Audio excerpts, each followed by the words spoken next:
Para sa ikalawang salita. Ay, kapuso.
Hibits.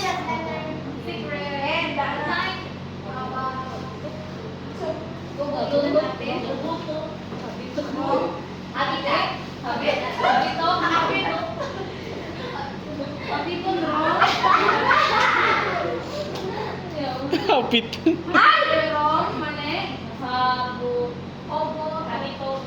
Hayan ha.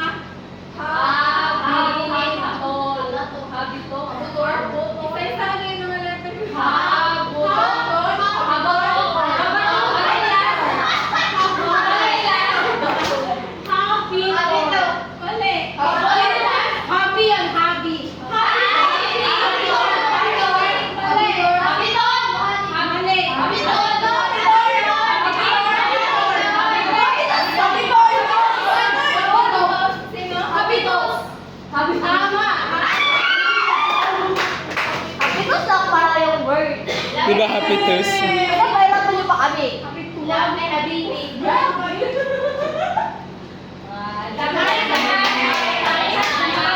Mayroong apat na puntos. Kayo naman go. Life of the twins. Oh. Base sa ating ginawang paunang gawain, tungkol saan nga ba ang ating tatalakayin ngayong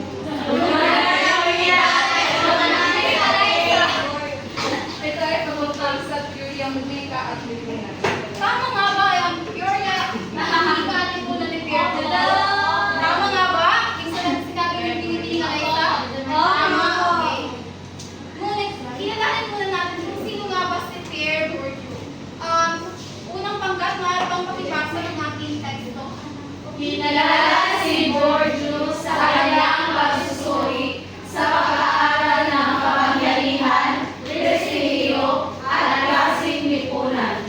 Ang teoryang ito ay nag-aambag sa pagnawa sa kung paano nakakaapekto ang wika sa mga relasyon ng kapangyarihan, kultura, at lipunan.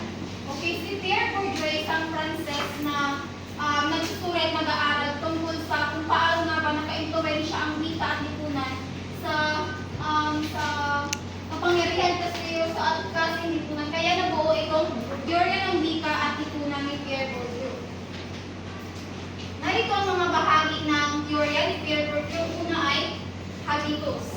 Ikalawang pangkat. Marabang makibasa? Refers to the set of deeply ingrained habits, dispositions, and cultural norms that individuals acquire through socialization and experience within their social environment. Habitus shapes individuals' perceptions, behaviors, and social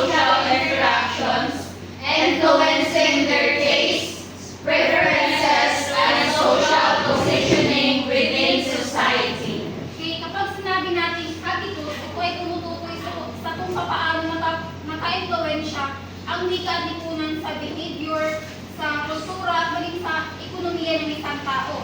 Halimbawa nito ay yung mga political bet ng isang tao, diba? Dahil sa pamumuginsi ng ibang tao ay parang na-influensyahan ng isang tao kung ano nga ba, kung sino nga ba yung iboboto. Parang sa influensya, dahil sa influensya ng ibang tao ay nakakapag-desisyon tayo kung sino nga ba dapat yung iboboto. Sa pangalawa naman, ang kapangyarihan at prestiyoso. Maaari bang pakibasa ng lahat? Ayon kay Bourdieu, ang kapangyarihan ay nauugat sa kontrol ng isang grupo, uuwi sa mga mapagkukunan, kasama na ang wika, ang paggamit ng wika at ang karanasan ng isang tao sa kanyang buhay ay maaaring magbigay daan sa kanyang upang makamit ang mas mataas na antas ng prestihiyoso at kapangyarihan sa lipunan. Okay, ayon kay Pierre Bourdieu, sa pamamagitan daw ng wika at lipunan ay nakakamit ng isang taong magiging makapangyarihan at maging prestiyoso. Ibig sabihin, dahil sa wika at lipunan ay kaya maging angat ng isang tao. Halimbawa nito ay yung mga politiko, diba, dahil sa kanilang pagkikipag-komunikasyon at pagkikipag-socialize sa mga tao ay dumadami yung kanilang connection, parang sila na yung tinitingala ng ibang tao. At ang pangatlo naman ay ang kapital. Unang pangkat, para bang pakibasa?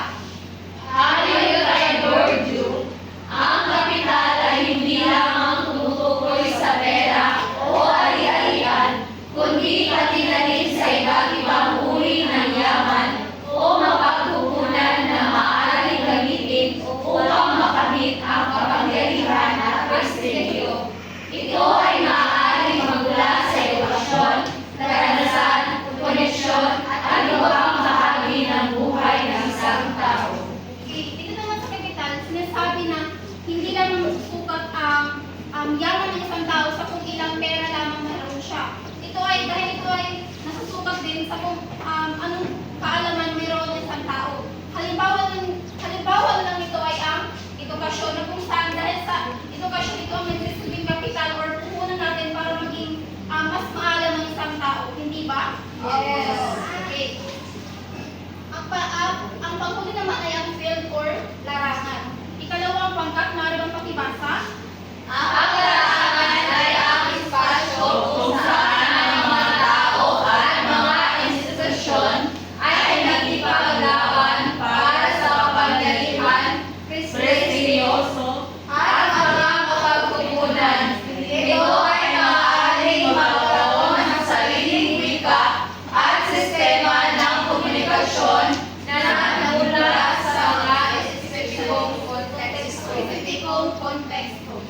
Kapag sinabi natin field or larangan, ito ay tumutukoy sa mga espesipikong trabaho na kung saan ay may sarili silang wika na ginagamit sa pagkikipagkomunikasyon.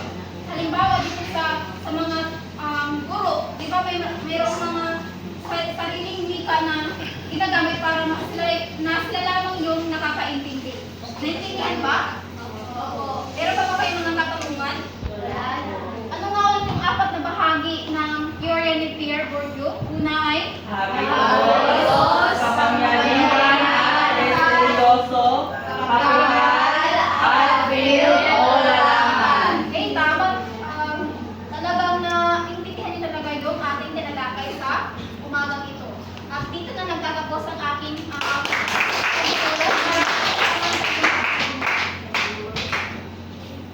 Magandang umaga sa ating lahat. Magandang umaga. Handa na ba kayo matuto sa bagong kaalaman? Opo. Okay, so ngayon ay dahil natapos natin italakay ang paksang itinalakay ni Pili-Pili po na, okay, ay dadako na tayo sa pangalawang paksang ating itatalakay sa araw nito. At ang paksang ating itatalakay ay ang teorya ng wika at kultura ni Edward Sapir at Benjamin Ward. Okay. So, alam na, hindi na rin sa ating kaalaman na ang wika at kultura ay napakahalaga sa atin, di ba? Dahil ang wika at kultura ang siyang ang pagkakakilanlan at sumasalamin sa atin kung kaya tayo ay nakikilala ng mga banyaga dahil sa pananalita natin, di ba? Dahil sa kulturang mayroon tayo, nakikilala agad tayo. Di ba? Nakikilala agad tayo kung saan lugar tayo, di ba? Opo. Okay. So ngayon, sa tuyang ito ay ating itatalakay kung ano nga ba ang epekto ng wika, kung ano nga ba ang epekto ng wika sa ating pag-iisip, kultura at sa pananaw sa mundo.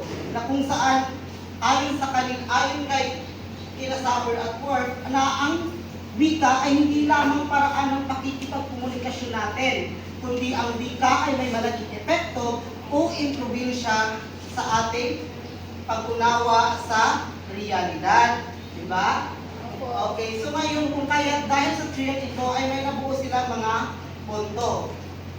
Okay, narito ang mga mahalagang punto kung sa triad ng wika at kultura. Unang punto, pakibasa.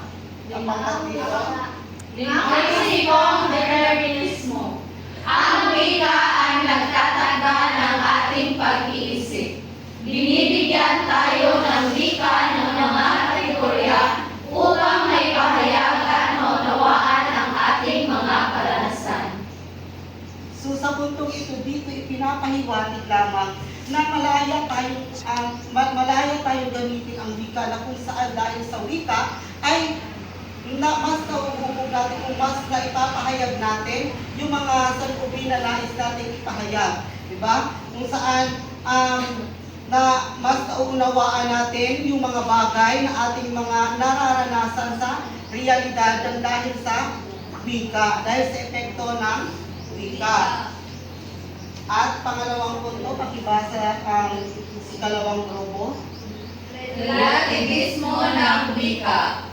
Ayon dito, ang wika ay hindi pantay-pantay at may mga kultural na magkakaiba sa paraan ng pag-iisip. Ang bawat wika ay may sariling paraan ng pagkakabuo ng kaisipan at pag-unawa sa mundo. So bakit nga ba sinabi dito na ang wika ay hindi pantay-pantay? Okay, Ginoong Julie? Bakit mo masasabing ang wika ay hindi pantay-pantay? Para sa akin, hindi pantay-pantay ang wika sapagkat, di ba, mayroong mga teorya na nagsasaad na walang antas ng wika. Ngunit mayroon din nagsasabi na mayroong antas ng wika. Sa madaling salita, maaaring ito din ay walang pantay na wika sapagkat, di ba, maaaring kasi ang basihan natin sa pagkapantay-pantay ng wika ay walang mataas, walang dominant o walang nakakababang wika na kung saan dito ay parang ano lang siya, parang sumasalamin din sa estilo o katanyagan ng isang bansa na kung saan ang wika ang naglalagay sa kanilang may mataas na pagdinig. Okay, binibining abang, mukhang malalim ang iyong isip. Wala ka bang idadagdag? Okay, so next time, huwag malalim ang isip sa para hindi tayo masiraan ng pag-iisip.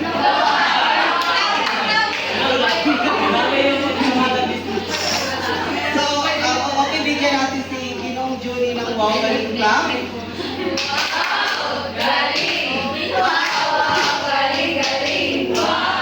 So dito sinasabing ang wika ay hindi pantay-pantay sapagkat alam naman natin na sa bawat lugar ay may kanya-kanyang wikang sinasalita. At bawat lugar ay may karoon din iba't ibang kultura.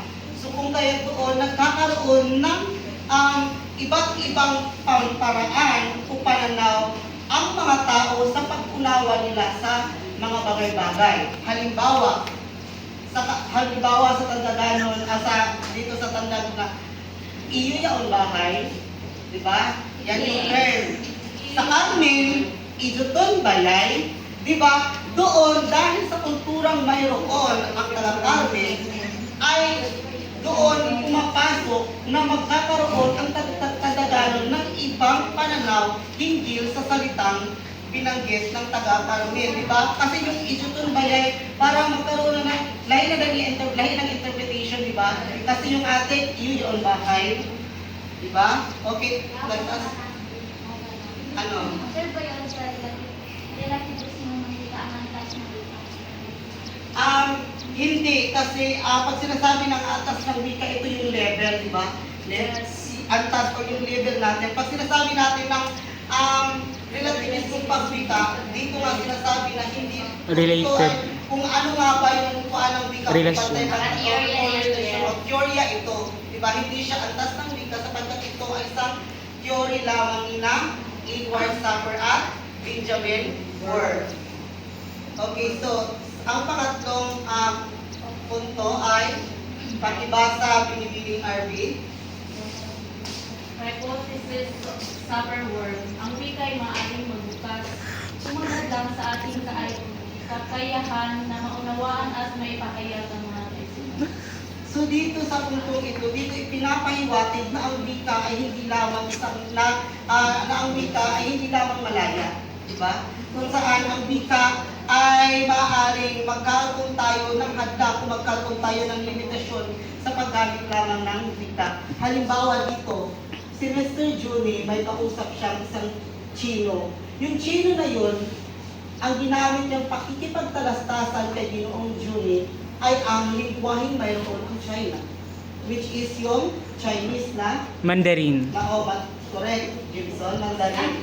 Kung kaya, doon, si Mr. Juni, dahil hindi niya alam, hindi niya kabisado yung wika at yung kulturang mayroon yung Chinese, ay hindi niya lubos mauunawaan yung ibig sabihin ng Chinese na yun.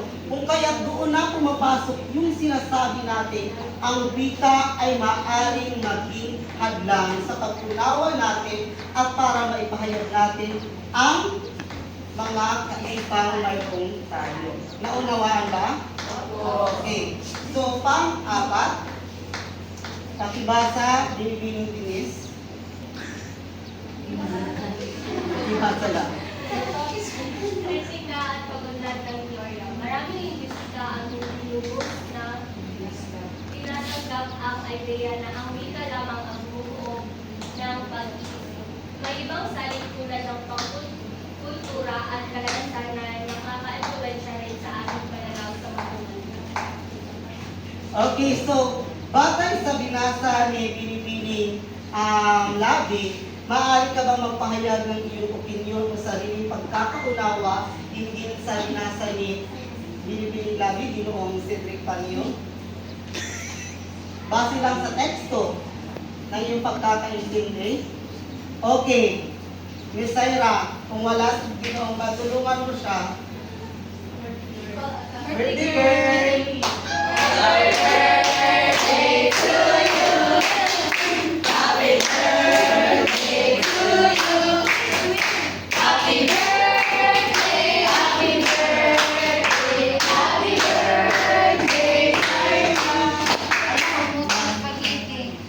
Okay, so wala, okay. Dito sa madaling salita, dito sa puntong ito, ipinapahiwatig lamang ng mga linguista. Pag sinasabi natin mga linguista, ito yung mga taong nag-aaral ng wika. Okay, pinapahiwatig lamang nila na hindi lamang ang wika ang bumubuo o bumububog sa ating pag-iisip. Kung saan, mayroon pa itong mga salik, kagaya ng kultura, karanasan, na siyang nakaka-influensya sa ating pananaw sa mundo. So yun lang yung pagpapaliwanag dito. Madali lang siya ipaliwanag. Kaya, wala na ba mga katanungan? Wala na po. Okay, ay. Kung kaya sa kabuuan, ang napakahalaga ng teorya ng wika at kultura sapagkat dahil dito, nalalaman natin, sa teorya ito, nalalaman natin kung ano nga ba yung epekto ng wika sa ating pagkatao, kung paano naapektuhan ang ating kultura, at pati na rin yung pananaw natin sa pagkakaunawa natin sa mundong ating ginagalawan. So, handa na ba kayo sa panibagong gawain? Okay, so ngayon, pakibasa ang tanong ko.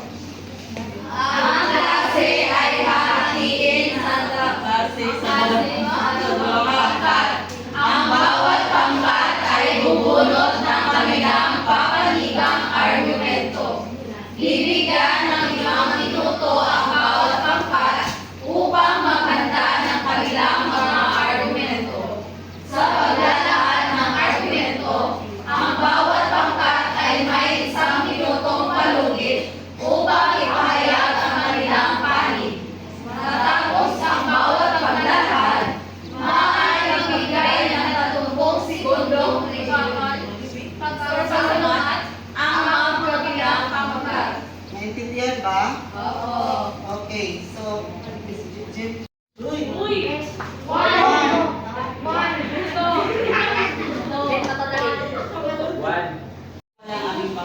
na ang wika ang malaya sapagkat, di ba? Wika ang kaluluwa at salamin ng ating bansa. Walang wika, ay walang bansa kung walang wika. Walang matutukoy kung wala ang wika. Bagkus, wika ang malaya sapagkat sa ating pang-araw-araw na pagkipagkomunikasyon, wika ang ating sandata, panlaban sa lahat ng ating nasasalamuha.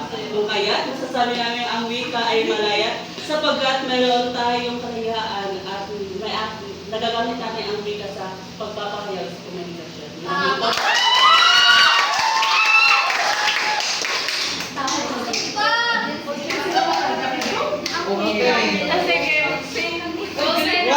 I agree.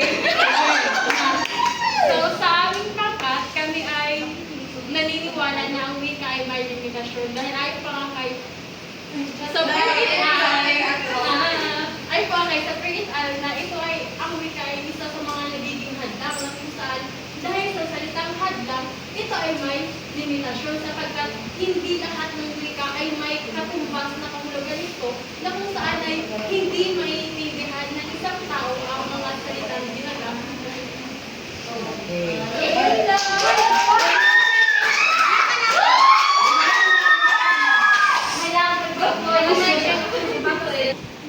So, sinasabi mo na ang wika ay hindi malaya. Kaya nga nagkakaroon tayo ng luluwang prangka upang tayo ay nagkakabuklod-buklod sa kabila ng ating pagkakaiba. Kaya nga tayo ay may tinatawag na luluwang prangka na kung saan dito gumagamit tayo ng yung na wika para magkakabuklod-buklod at dalawang wika upang hindi maging hadlang ang isang wika sa pakikipagbahagi ng opinyon, nararanasan o damdamin.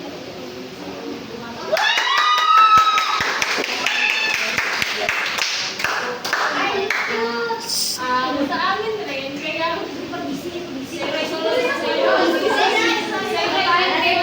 sa amin din, kaya nga di ba wika ay dinawin ko sapagkat ito'y nagbabago-bago na kung saan ang mga salita na nabago sa pagdating ng panahon ay hindi na nagagamit at kung saan kaya ito ay tinatawag natin ang wika ay may limitasyon kasi hindi sa lahat ng panahon ay nagagamit ang mga salitang ito. Addition. Si Claire na po. Timer na. May timer na. Sabi nila, kaya nga naging malaya ang wika dahil ito ay ginamit. Di ba, sinasabi ninyo na ang wika ay hadlang kasi nga dinamiko. Malaya nga tayo kasi nakapagpabago tayo ng wika. Hindi ibig sabihin na dinamiko, ito ay hadlang na. Kaya naging malaya ito kasi merong mga wika na iambag sa ating talasalitaan, sa ating sanggunian. Bye na.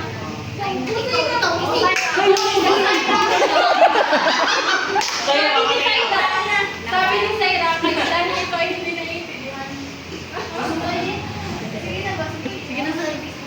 Hindi na rin na grupo. Hindi naiintindihan. Sino? Ano pa yung sinabi niyo kanina? Ngik.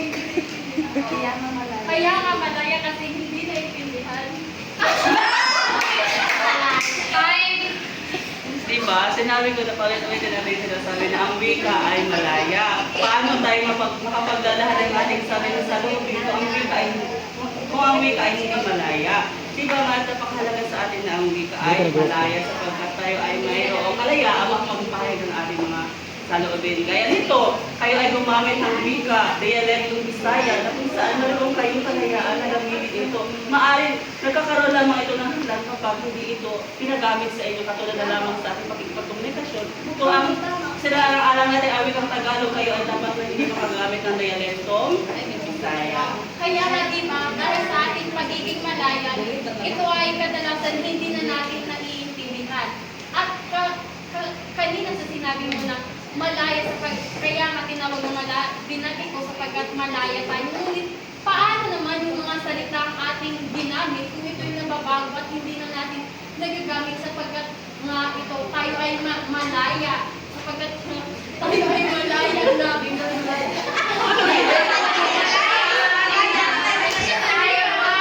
limitasyon niya, limitasyon. Hoy, Ikaw na yung man, madala ako.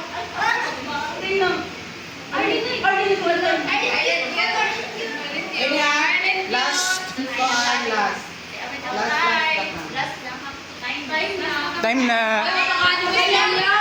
Ay, wala pa. Paano mo masasabi na ang wika ay namamatay kung patuloy pa rin itong ginagamit? So kaya nga tayo, kaya nga, Last na sila. kaya nga yung mga, kaya nga yung wika, ay Ay, hindi nga di ba kami nagagamit pa rin? Kaya nga di ba, yung punto kasi namin, dinamit ko na kung saan iba ang mga salita na nabago ay hindi na nagamit. So ano nang saysay ng mga salita na nabago? So ano nang saysay ng mga salita na nabago kung yung pinupunto ninyo o yung mga pinaniniwalaan ninyo na ang wika ay malaya tayo gumamit. So, anong saysay ng mga salita na ating ginamit na kung saan maaari lang na natin baguhin? Tapos na yan.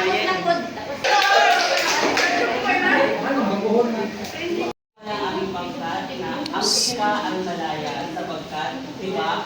Wika ang kaluluwa at salamin ng ating bansa. Walang wika, ay walang bansa kung walang wika. Walang matutukoy kung wala ang wika. Bagkus, wika ang malaya sapagkat sa ating pang-araw-araw na pagkipagkomunikasyon, wika ang ating sandata, panlaban sa lahat ng ating nasasalamuha. Kung kaya, masasabi namin ang wika ay malaya sapagkat mayroon tayong kahiyaan at nagagamit natin ang wika sa pagpapahayag sa komunikasyon. What time?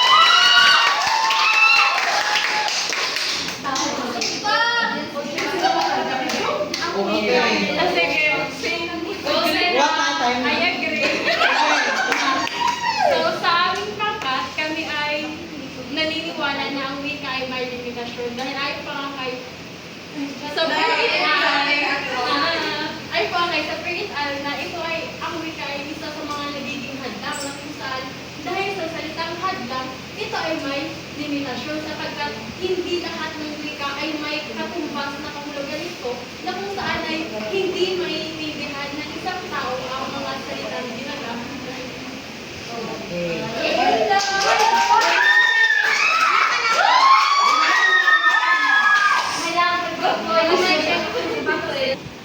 So sinasabi mo na ang wika ay hindi malaya. Kaya nga nagkakaroon tayo ng lulubang prangka upang tayo ay nagkakabuklod-buklod sa kabila ng ating pagkakaiba. Kaya nga tayo ay may tinatawag na lingua franca na kung saan dito gumagamit tayo ng yung na wika para magkakabuklod-buklod at dalawang wika upang hindi maging hadlang ang isang wika sa pakikipagbahagi ng kanyang opinyon, nararanasan o damdamin.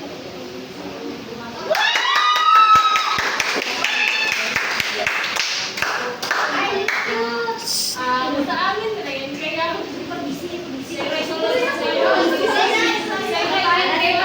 sa amin din, kaya nga di ba wika ay dinawin ko sapagkat ipinagbabago na kung saan ang mga salita na nabago sa pagdating ng panahon ay hindi na nagagamit at kung saan kaya ito ay tinatawag natin ang wika ay may limitasyon kasi hindi sa lahat ng panahon ay nagagamit ang mga salitang ito. Addition. Si Claire na po. Timer na. May timer na. Sabi nila, kaya nga naging malaya ang wika dahil ito ay ginamit. Di ba, sinasabi ninyo na ang wika ay hadlang kasi nga dinamiko. Malaya nga tayo kasi nakapagpabago tayo ng wika. Hindi ibig sabihin na dinamiko, ito ay hadlang na. Kaya naging malaya ito kasi mayroong mga wika na naiambag sa ating talasalitaan, sa ating sangkulian.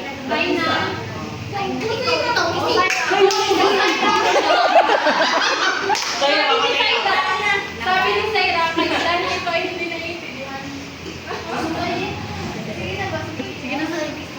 Hindi na ni grupo. Hindi naiintindihan. Sino? Ano pa yung sinabi niyo kanina? Ngik. Kaya nga malaya kasi hindi naiintindihan. Diba? Sinabi ko na paulit-ulit natin sinasabi na ang wika ay malaya. Paano tayo makapagdalahan ng ating sarili sa lubig kung ang wika ay hindi malaya? Diba nga napakahalaga sa atin na ang wika ay malaya sapagkat tayo ay mayroong kalayaan magpahayag ng ating mga saloobin. Gaya nito, kayo ay gumamit ng wika, dialektong Bisaya, na kung saan mayroong kayong kalayaan na gamitin ito. Maaring nagkakaroon lamang ito ng hadlang kapag hindi ito pinagamit sa inyo, katulad na lamang sa ating pakikipagkomunikasyon. Kung ang sila ang alam natin awit ang Tagalog, kayo ay dapat na hindi makagamit ng dialektong Bisaya.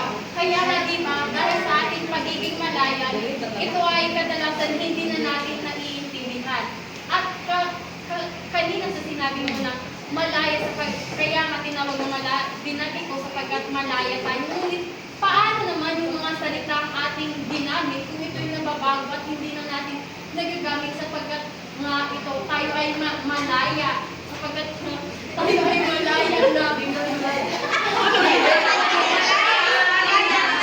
Tayo ay limitasyon niya, limitasyon. Hoy, ikaw na ikaw. Man, madala ako. Tingnan. Arlene, wala. Ganyan. Last. Ito ang last. Last na ha. Time na. Time na. Ay, wala pa. Paano mo masasabi na ang wika ay namamatay kung patuloy pa rin itong ginagamit? So kaya nga tayo, Last lakan sila. kaya nga yung wika, ay patuloy. Ay, hindi nga di ba kami nagagamit pa rin? Kaya nga di ba, yung punto kasi namin, dinamit ko na kung saan iba ang mga salita na nabago ay hindi na nagamit. So ano nang saysay ng mga salita na nabago? So ano nang saysay ng mga salita na nabago kung yung pinupunto ninyo o yung mga pinaniniwalaan ninyo na ang wika ay malaya tayo gumamit. So, anong saysay ng mga salita na ating ginamit na kung saan maaari lang na natin baguhin. Tapos na, yan.